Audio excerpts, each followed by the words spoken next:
নমস্কাৰ কি খবৰ বন্ধু বিশ্বনাথ এগ্ৰিফাৰ্ম চেনেলত আপোনালোকক পুনৰবাৰলৈ স্বাগতম জনাইছোঁ। মই এতিয়া বৰ্তমানত উপস্থিত আছোঁ মোৰ ফাৰ্মখনত। বিভিন্ন ধৰণৰ শাক পাচলিৰ খেতি কৰোঁ। মই আপোনালোকে জানে মিশ্ৰিত খেতি হিচাপে এই বছৰ আমি 3টা খেতি যিহেতু লগাইছিলোঁ, ভোট জলকীয়া, অমিতা আৰু আপোনাৰ আলু। কিমান সুন্দৰকৈ হৈ উঠিছে যদি আপোনালোকে পিছফালে মোৰ দেখা পাইছে তেনেহ'লে গম পাব। আলু প্ৰায় লগোৱা আজি 40-45 দিনমান হ'ল। অমিতা আৰু ভোট জলকীয়া লগোৱা প্ৰায় 2 মাহমান হ'ল। খুব সুন্দৰকৈ এইবছৰ আমি 3টা খেতি একেলগে কৰিবলৈ চেষ্টা কৰিছিলোঁ আৰু ইয়াৰ পৰা কি লাভালাভ হয় সেইটো মই পিছলৈ আপোনালোকক দেখুৱাম। কিন্তু সদ্যহতে আমাৰ যিটো পৰিকল্পনা আছিলে, পৰিকল্পনা কিন্তু সফলভাৱে চলি আছে। ভোট জলকীয়া গছবিলাক যদি আপোনালোকে চাই খুব ধুনীয়া হৈছে। আৰু মই আজি আপোনালোকক দেখুৱাম যে ঠাণ্ডা ছিজনত মানে এইটো এতিয়া যিহেতু মাঘ মাহ আৰু প্ৰখৰ এতিয়া ঠাণ্ডা পৰিছে, সমগ্ৰ অসমতে এতিয়া যিহেতু কুঁৱলী পৰা পৰিলক্ষিত হৈছে আৰু মাঘ মাহত মানে যথেষ্ট পৰিমাণে যিহেতু ঠাণ্ডা খায় আমাৰ অসমত।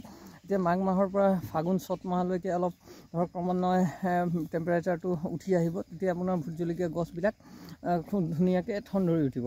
এতিয়া যদি মই আপোনালোকক দেখুৱাওঁ মোৰ ভোট জলকীয়াবিলাক কেনেকুৱা হৈছে, এয়া চাওক, একেবাৰে নোহোৱা গছ বুলি ক'লেও এনেকুৱা ধৰণৰ গছ হৈছে। আৰু যিবিলাক গছ ধুনীয়া হৈছে সেইবিলাকত ইতিমধ্যে ফুল অহা পৰিলক্ষিত হৈছে। আপোনালোকে এতিয়া ভোট জলকীয়াৰ যত্ন কেনেকৈ ল'ব, কি কৰিব বুলি কওঁতে চাওক, বিভিন্নজনে বিভিন্ন ধৰণৰ মতামত দিয়ে, কিন্তু মই যিটো দিওঁ সেইটো প্ৰকৃত মই যিটো কৰোঁ সেইটোহে দিওঁ। এতিয়া চাওক, পাতবিলাক অলপ আপোনালোকে যদি চাই অলপ কোচ খোৱা যেন পাব, মানে যেন ঠাণ্ডাত ইহঁত অলপ মানে হৈছে, ডেমেজ হৈছে নিচিনা পাইছে। এইটো আপুনি ভয় খাব নালাগে, এইটো ঠাণ্ডাৰ কাৰণে হৈছে। আপোনালোকে পাতবিলাক চাই ল'ব, যদি পাতবিলাক স্পষ্ট আছে, কোনো ধৰণৰ ৰোগ ব্যাধি সংক্ৰমণ হোৱা নাই যেন লাগে, তেনেহ'লে আপোনালোকে এইটো ঠাণ্ডাৰ কাৰণে অলপ মানে গছবিলাক দুৰ্বল এতিয়া হোৱা দেখা যায়। এয়া চাওক, এইবিলাক কুল অহা পৰিলক্ষিত হৈছে, কিন্তু ইয়াত ফল হ'বলৈ আৰু কেইদিনমান সময় লাগিব, কিয়নো এতিয়া প্ৰখৰ ঠাণ্ডা। এতিয়া আপোনালোকে কি কৰিব বুলি কওঁতে আপোনালোকে এণ্ট্ৰাকল যিটো থাকে ফাংগিচাইড, এণ্ট্ৰাকল দি দিব পাৰে, বা ৰিডোমিল গ'ল্ড দি দিব, বা আপোনালোকে বেবিষ্টিন, এই 3টাৰ ভিতৰত এটা আপোনালোকে 15 দিনৰ অন্তৰালত এটা ফাংগিচাইড ব্যৱহাৰ কৰক।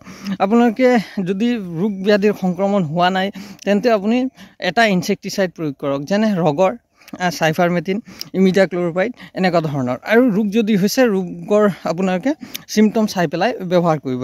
যিহেতু আমাৰ গছত কোনো ধৰণৰ ৰোগ ব্যাধি নাই, আমি ইয়াত 15 দিন আগতে ফিপ্ৰনিল ব্যৱহাৰ কৰিছিলোঁ। ফিপ্ৰনিল ব্যৱহাৰ কৰাৰ পিছত আমি কোনো ধৰণৰ ইয়াত ৰাসায়নিক দ্ৰব্য ব্যৱহাৰ কৰা নাই। এতিয়া আমি আজি ইয়াত ধৰক ইমিডাক্ল'ৰপাইডত এটা স্প্ৰে কৰাই দিম। ইমিডাক্ল'ৰপাইড স্প্ৰে কৰাই দিয়াৰ 15 দিনৰ অন্তৰালত আপোনালোকে বেলেগ ইনচেক্টিচাইড বা পেষ্টিচাইড আপোনালোকে প্ৰয়োগ কৰিব পাৰে। ইয়াত ধৰক কোনো এটা গছত আপোনালোকে দেখিব পাৰে, এইটো চাওক, এই গছত লাইৰ সংক্ৰমণ হৈছে। লাই কোনো তেনেকুৱা এটা পোক নহয়, আপোনালোকে ইয়াত ৰগৰ দিলে এইটো গুচি যাব। লগতে ইয়াত থ্ৰিপছৰ সংক্ৰমণ হোৱা দেখা গৈছে। এইবিলাক যিবিলাক একেবাৰে বগা বগা চাৱনীৰ নিচিনা পোক থাকে, সেইবিলাক থ্ৰিপছ হয়। থ্ৰিপছৰ কাৰণে আপোনাক ইমিডাক্ল'ৰপাইডে কাম কৰিব। সেইকাৰণে আমি ভাবিছোঁ ইয়াত ইমিডাক্ল'ৰপাইড ব্যৱহাৰ কৰিম। এতিয়া মাইটছৰ সংক্ৰমণ হোৱা কিছুমান গছত দেখা যাব, আপুনি যদি সকলো গছ চাই 2টা-এটা গছত আপোনালোকে ৰোগ ব্যাধি হোৱা নিশ্চয় পাব।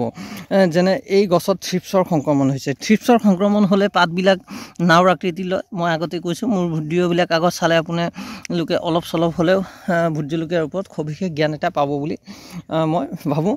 আৰু অমিতা গছত এতিয়া খুব ধুনীয়া হৈ আহিছে। অমিতা গছবিলাক যদি আপোনালোকে চাই প্ৰায় 1.5 ফুটমান হাইট লৈছে আৰু ষ্টেমবিলাক মোটা হৈ আহিছে। আমি প্ৰায় 1 ফুটমান হাইটত লগাইছিলোঁ। কিছুমান পুলি আমাৰ সৰু আছিলে, যিবিলাক পিছত আমি ধৰক কোনোবা এটা পুলি মৰি গ'লে সেইবিলাক ৰিফিলিং কৰিছিলোঁ। সেইবিলাক গছো কিন্তু খুব ধুনীয়া হৈ উঠিছে। আৰু যদি আলুৰ চেহেৰা চাই আপোনালোকে, আজি 40 দিনত খুব ধুনীয়া এটা ৰূপলৈ পৰিণত হৈছে। এইটো হ'ল আপোনাৰ হাইব্ৰিড আলু, আৰু ধৰক এমাহ 45 দিনৰ ভিতৰত আমি এইটো উঠাব পাৰিম। যেতিয়া আমি ইয়াত আলুটো উঠাই দিম, তেতিয়া ইয়াত ধুনীয়াকৈ আমি চাহ কৰি ল'ম মাটিটো, সৰু ট্ৰেক্টৰ হওক বা কোৰেৰে ধুনীয়াকৈ চাহ কৰি পেলাই এইটো সমান কৰি দিম মাটিটো। তেতিয়া আমাৰ কি হ'ব, নিজে এটা ড্ৰেইনৰ ছিষ্টেম হৈ যাব, আৰু বাৰিষাত আমাৰ কোনো অসুবিধাৰ সন্মুখীন হ'ব নালাগে। চাওক, ভোট জলকীয়াবোৰ কিমান গছবিলাক ধুনীয়া হৈ আহিছে, কিন্তু ধৰক এতিয়া ঠাণ্ডাৰ কাৰণে অলপ গছবিলাক দুৰ্বল হোৱা যেন লাগিব। এইটো কাৰণে আপোনালোকে ভয় খাব নালাগে। আৰু 15-20 দিন আপোনালোকে এনেদৰে পাৰ কৰি লওক তাৰপিছত গছবিলাক নিজে ঠন ধৰি উঠিব কিয়নো টেম্পাৰেচাৰ যেতিয়া উঠি আহিব মানে অলপ গৰম পৰিব তেতিয়া ভোট জলকীয়া হওক অমিতা হওক এইবিলাক গছ খুব ধুনীয়াকৈ বাঢ়ি আহিব এইটো আছিলে আজি মোৰ এটা সৰু ভিডিঅ' ভোট জলকীয়া অমিতা আৰু আলু খেতিৰ ওপৰত মোৰ বগৰী এতিয়া হাৰ্ভেষ্টিং কৰা ক্ৰমান্বয়ে আৰম্ভ হৈছে বগৰী খেতিৰ ওপৰত মই ভিডিঅ' নিশ্চয় দিবলৈ চেষ্টা কৰিম যদি আপোনালোকে মোৰ ভিডিঅ'বিলাক আগে পিছে চোৱা নাই তেনেহ'লে নিশ্চয় চাব বুলি মই আশা কৰিলোঁ আৰু লগতে ভিডিঅ' যদি ভাল লাগে লাইক এটা কৰি দিব কমেণ্ট শ্বেয়াৰ আৰু ছাবস্ক্ৰাইব কৰিবলৈ নাপাহৰিব ইয়াকে কৈ মোৰ আজি সৰু ভিডিঅ'টো সমাপ্ত কৰিলোঁ ধন্যবাদ জয় আই অসম।